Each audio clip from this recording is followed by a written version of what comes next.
बहुत समय पहले की बात है। एक छोटे से गांव में रामू नाम का एक किसान रहता था।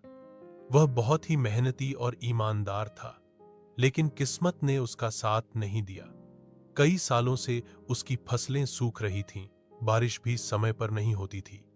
धीरे धीरे रामू कर्ज में डूबता चला गया और उसका चेहरा हमेशा उदासी से भरा रहने लगा। एक दिन जब रामू अपने खेत में अकेले बैठा था और सोच रहा था कि अब क्या किया जाए, तभी एक सफेद कबूतर उड़ता हुआ उसके पास आया और उसके पास बैठ गया।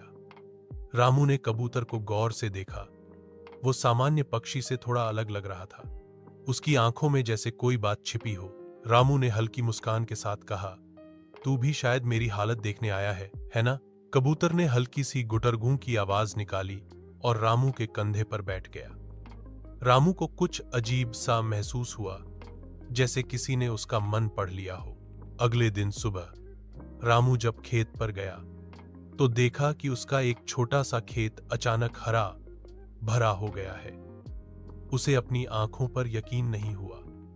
जहां बाकी खेत सूखे थे, वहां एक कोना एकदम ताजी फसल से भर गया था। रामू हैरान था कि ये कैसे हुआ। हर दिन कबूतर सुबह आता, रामू के आसपास मंडराता और फिर उड़ जाता, और हर दिन रामू के खेत का एक हिस्सा हरा हो जाता। कुछ ही हफ्तों में रामू की पूरी जमीन हरी भरी हो गई। रामू को लगने लगा कि यह कोई साधारण कबूतर नहीं, बल्कि कोई चमत्कारी जीव है। उसने कबूतर से कहा, तुमने मेरी जिंदगी बदल दी है। बताओ, मैं तुम्हारा कैसे शुक्रिया अदा करूं?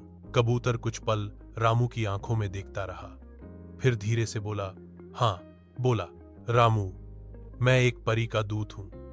मुझे उन लोगों की मदद करनी होती है जो सच्चे दिल से मेहनत करते हैं, लेकिन किस्मत उनका साथ